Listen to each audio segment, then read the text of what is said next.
अस्सलाम वालेकुम दोस्तों, कैसे हो? उम्मीद है कि सब खैरियत से होंगे। अल्लाह आप लोगों को ऐसे ही खुश रखे। सरकार दो आलम सल्लल्लाहु अलैहि वसल्लम की पूरी जिंदगी पर बनने वाली वीडियो सीरीज जिसका नाम मोहम्मद सबके लिए है सल्लल्लाहु अलैहि वसल्लम, ये उसका 44वां हिस्सा यानी पार्ट 44 है। थोड़ा हम रिकैप कर लेते हैं कि हमने 43वें हिस्से में क्या सुना। हमने 43वें हिस्से में नजरान से आए हुए ईसाइयों के काफिले के बारे में सुना। वो कौम भी सब कुछ जानते हुए भी आप सल्लल्लाहु अलैहि वसल्लम को मानने से इनकार कर दिया। और फिर अब्दुल्ला बिन उबई के दोगलेपन और मुनाफिकत के बारे में हमने पूरा वाकया सुना। चलिए अब आगे सुनते हैं। जैसा कि हमने आपको पहले ही बता दिया था कि मस्जिद नबवी कहां तामीर हुई। आपको तो पता होगा, याद भी होगा, जब आप सल्लल्लाहु अलैहि वसल्लम हिजरत करके मदीना आए और आपकी ऊंटनी जहां जाकर बैठी थी वहां पर मस्जिद नबवी तामीर की गई। वो जगह 2 यतीम बच्चों की थी जो अपने चचा की तरबियत में थे, यानी चचा उनको संभालते थे। आप सल्लल्लाहु अलैहि वसल्लम ने हजरत अबू बकर सिद्दीक रज़ी अल्लाह तआला से कहकर उस जमीन को 10 दीनार में खरीदा। उस जगह पर पहले खजूर के दरख्त थे, मुशरिकों की कुछ कब्रें भी थी। आपने फौरन उन दरख्तों को काटने का हुक्म दिया और कब्रों को हमवार यानी बराबर करने का हुक्म दिया और जल्दी से कुछ कच्ची ईंटें बनाने का भी हुक्म दिया। और फिर फौरन आप सल्लल्लाहु अलैहि वसल्लम मस्जिद नबवी को बनाने में लग गए। साथ में अंसार और मुहाजिर सहाबा भी शामिल थे। सहाबा के साथ आप सल्लल्लाहु अलैहि वसल्लम भी खुद ईंटें उठाकर लाते थे। उस मस्जिद की सादगी बेमिसाल थी। कुछ कच्ची ईंटों की दीवारें थी, खजूर के तनों के सुतून यानी पिलर थे, खजूर के शाखों और पत्तों की ही छत थी। जब भी बारिश आती थी तो पानी अंदर आ जाता था। बाद में गारे से छत को लीप दिया गया। तकरीबन 3 हाथ गहरी बुनियाद थी, यानी फाउंडेशन था। 100 गज लंबी और 100 गज चौड़ी थी। चूंकि पहला किबला बैतुल मुकद्दस था, इसलिए दीवार किबला बैतुल मुकद्दस के जानिब रखा गया। मस्जिद के 3 दरवाजे बनाए गए। एक दरवाजा उस तरफ रखा गया जिस तरफ किबले की दीवार थी और दूसरा दरवाजा मगरिब के जानिब यानी बिल्कुल अपोजिट साइड में रखा गया, जिसको बाबुर रहमत कहते हैं। और तीसरा दरवाजा जिसे आप सल्लल्लाहु अलैहि वसल्लम आया और जाया करते थे, जिसे बाबे जिब्राइल कहा जाता है।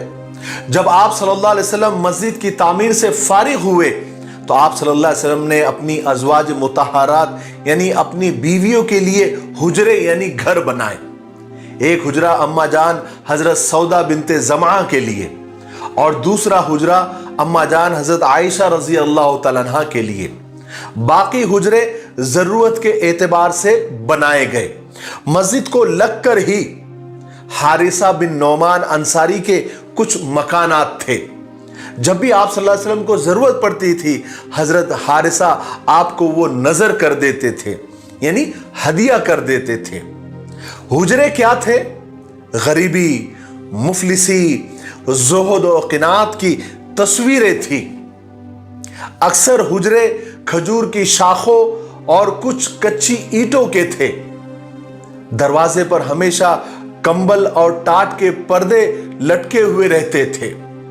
जब आप सल्लल्लाहु अलैहि वसल्लम अपने हुजरे में खड़े होते थे तो सर छत को लगता था और जब सोते थे तो पैर दूसरी दीवार को लग जाते थे। अक्सर उन हुजरों में चिराग भी नहीं जला करते थे। और किसी ने क्या ही अच्छी और खूबसूरत बात कही है कि जहां सरकार दो आलम सल्लल्लाहु अलैहि वसल्लम जैसी शख्सियत हो, आप जैसे हिदायत का चिराग हो, वहां तेल के चिरागों की आखिर जरूरत भी क्या थी।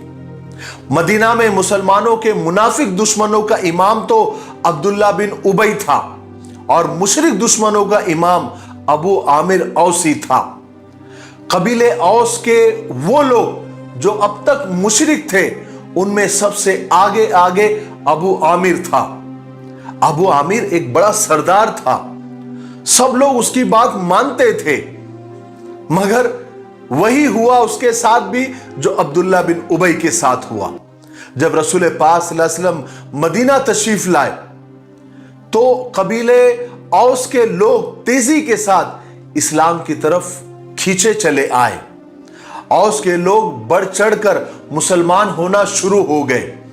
अबू आमिर ये देखकर जल उठा, मगर वो बेबस था, इसलिए कि खुद उसी के कबीले के बेशुमार लोग मुसलमान हो चुके थे, ईमान ला चुके थे। अगर वो इस्लाम से दुश्मनी करता तो साथ देने वाले कहां से लाता, क्योंकि वो सब के सब तो मुसलमान हो गए थे, यानी अक्सर मुसलमान हो गए थे। इसलिए उसने अब परेशान होकर खुद वतन छोड़ने का इरादा कर लिया, यानी मदीना ही छोड़ देने का इरादा कर लिया। चुनांचे उसने एक दिन अपने कुछ साथियों को लेकर वो मक्का के लिए चला गया, यानी मक्का चला गया और वहां कुरैश के साथ जाकर मिल गया। और मक्का में तो कुरैश रसूल पाक सल्लल्लाहु अलैहि वसल्लम के खिलाफ दुश्मनियां उनकी तो जोरों पर थी, और अबू आमिर को इससे बेहतर जगह और कहां मिल सकती थी। वो तो खुद चाहता था कि उसे ऐसी जगह मिले। उसने वहां जाकर दुश्मनी को और ज्यादा हवा दी और कुरैश को रसूल पाक सल्लल्लाहु अलैहि वसल्लम के खिलाफ और ज्यादा भड़काना शुरू कर दिया। लेकिन अल्लाह तबारक व तआला के फजल व करम से ईमान वाले मदीना में बहुत खुश और मुतमईन थे।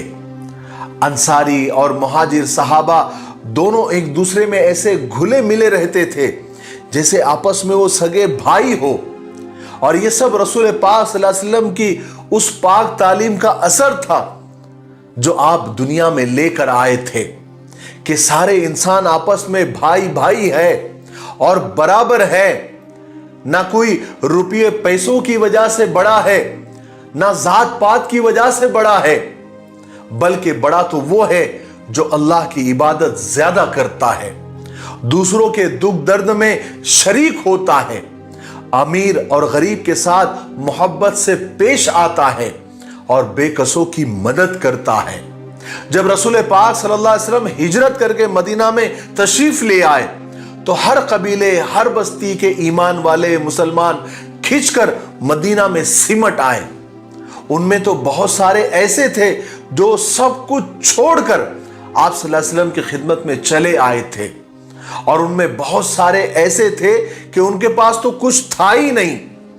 इस तरह मदीने में ऐसे ईमान वालों की एक बहुत बड़ी तादाद जमा हो गई जो बिल्कुल ही बेसहारा थे। उनके पास न रहने को मकान थे, न पहनने को पूरा कपड़ा था, न खाने के लिए रोटी थी। फिर मदीना के ही ऐसे बहुत सारे दरवेश मुसलमान भी उसी जमात में आ मिले। जब मस्जिद नबवी की तामीर मुकम्मल हो गई तो उसके बिल्कुल करीब एक चबूतरा था। चबूतरा आज भी है, जिसे सुफ़ा कहा जाता है। सब गरीब और दरवेश मुसलमान और ईमान वाले उस चबूतरे पर रहा करते थे। तो इस जमात का नाम असहाबे सुफ़ा पड़ गया।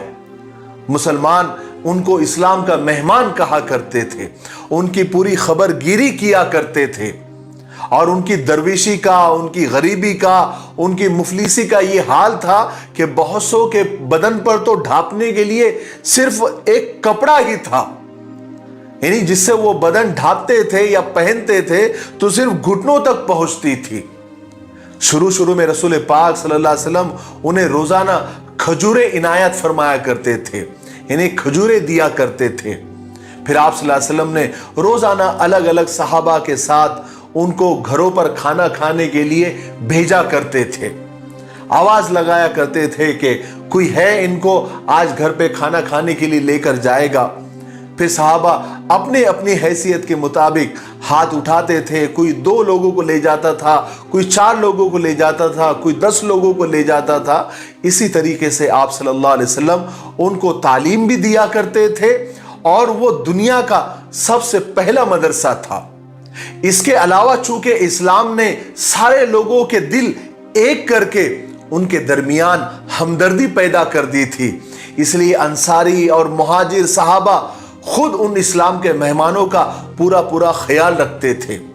شام ہوتی تھی تو اکثر صحابہ خود ہی آ جایا کرتے تھے اور اپنے ساتھ کھانا کھلانے کے لیے ان کو لے جایا کرتے تھے، ایک ایک کر کے، دو کر کے، تین کر کے۔ حضرت سعد بن عبادہ رضی اللہ تعالیٰ عنہ، اللہ تبارک و تعالیٰ نے انہیں بہت زیادہ دولت عطا کی تھی، اس لیے وہ تو سب سے زیادہ بڑھ چڑھ کر اصحاب صفہ کی مدد کیا کرتے تھے۔ روزانہ شام کو 70-80 اصحاب صفہ کو اپنے ساتھ لے جاتے تھے اور انہیں کھانا کھلاتے تھے۔ اسی طرح حضرت علی رضی اللہ تعالیٰ کے بھائی حضرت جعفر طیار رضی اللہ تعالیٰ نے بھی زیادہ سے زیادہ ان اسلام کے مہمانوں کو اپنے ساتھ کھانا کھلانے کے لیے لے جایا کرتے تھے۔ غرض کے مسلمان ہر طرح سے ان اسلام کے مہمانوں کی خبر گیری کیا کرتے تھے، جہاں تک ہو سکتا تھا انہیں آرام پہنچانے کی کوشش کیا کرتے تھے۔ اسی طرح آپ صلی اللہ علیہ وسلم کی مبارک صحبت اور آپ صلی اللہ علیہ وسلم کی پاک تعلیم نے آپ صلی اللہ علیہ وسلم کے صحابہ کو کندن بنا دیا تھا۔ بہرحال رسول پاک صلی اللہ علیہ وسلم جب تک مکہ میں رہے، اس زمانے میں آپ صلی اللہ علیہ وسلم بیت المقدس کی طرف رخ کر کے نماز پڑھتے تھے۔ پھر جب آپ مدینہ منورہ تشریف لے آئے تو یہاں بھی کم سے کم 1.5 برس تک یعنی 1.5 سال تک آپ بیت المقدس کی طرف یعنی مسجد اقصی کی طرف ہی منہ کر کے نماز پڑھتے تھے، یعنی مسلمانوں کا پہلا قبلہ بیت المقدس تھا۔ جب تک رسول پاک صلی اللہ علیہ وسلم مکہ میں رہے اس وقت تک آپ صلی اللہ علیہ وسلم اس طرح نماز پڑھتے تھے کہ رخ تو آپ کا مسجد اقصی کی طرف ہی ہوتا تھا، مگر بیت اللہ شریف بھی آپ کے سامنے رہتا تھا۔ اس کے بعد آپ صلی اللہ علیہ وسلم نے ہجرت فرمائی، مدینے میں قیام فرمایا۔ یہاں تو یہ نہیں ہو سکتا تھا، یہاں تو کعبہ نہیں تھا اور کعبے کے سامنے آپ کھڑے بھی نہیں ہو سکتے تھے، مگر آپ کے دل میں یہ خواہش تھی کہ کاش مسلمانوں کا قبلہ اور کعبہ بیت اللہ شریف مقرر ہو جائے۔ چنانچہ مدینہ تشریف لانے کے بعد آپ صلی اللہ علیہ وسلم اکثر آسمان کی طرف نظریں اٹھا کر اس امید میں دیکھا کرتے تھے کہ شاید اللہ تبارک و تعالیٰ کی طرف سے وحی آ جائے اور ہمارا قبلہ بیت المقدس یعنی مسجد اقصی سے ہٹ کر کعبہ ہو جائے۔ اور اللہ تبارک و تعالیٰ نے اپنے نبی کی اس آرزو کو پورا فرمایا۔ مدینہ آنے کے بعد 16 یا 17 مہینے کے بعد اللہ تبارک و تعالیٰ نے آپ پر وحی نازل فرمائی اور اپنے نبی کی اس خواہش کو پورا فرمایا، اور اس آیت میں آپ صلی اللہ علیہ وسلم کو اس بات کی اجازت دی کہ اب آئندہ سے آپ اپنا قبلہ مسجد اقصی کے بجائے بیت اللہ شریف کو بنائیں۔ جب وہ آیت نازل ہوئی جس میں آپ کو قبلہ بدلنے کا حکم دیا گیا، آپ کو اجازت دی گئی، تو آپ مسجد نبوی کے منبر پر تشریف لے گئے اور صحابہ کے سامنے وہ آیت تلاوت فرمائی تاکہ آئندہ سے تمام مسلمان نمازوں میں اپنا منہ کعبے کی طرف رکھے۔ اس اعلان کے بعد آپ صلی اللہ علیہ وسلم نے کعبے کی طرف رخ کر کے سب کو ظہر کی نماز پڑھائی۔ کعبہ بدل جانے کا حکم سن 2 ہجری میں نازل ہوا۔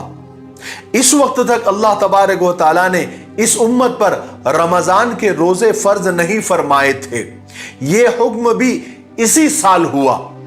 شعبان کے مہینے کے آخری دنوں میں اللہ تبارک و تعالیٰ نے رسول پاک صلی اللہ علیہ وسلم پر وحی نازل فرمائی، جس کے ذریعے تمام ایمان والوں کو اور تمام مسلمانوں کو رمضان کے روزے رکھنے کا حکم ملا۔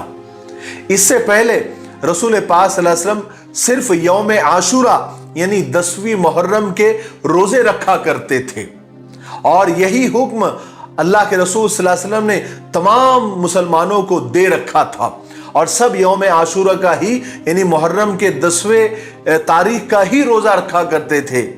مگر جب اللہ تبارک و تعالیٰ نے رمضان کے روزے فرض فرمائے تو پھر آپ صلی اللہ علیہ وسلم نے صحابہ کو اس بات کی اجازت دے دی کہ اب وہ عاشورے کا جو روزہ ہے جس کا دل چاہے وہ رکھے اور جس کا دل چاہے وہ افطار کر سکتا ہے۔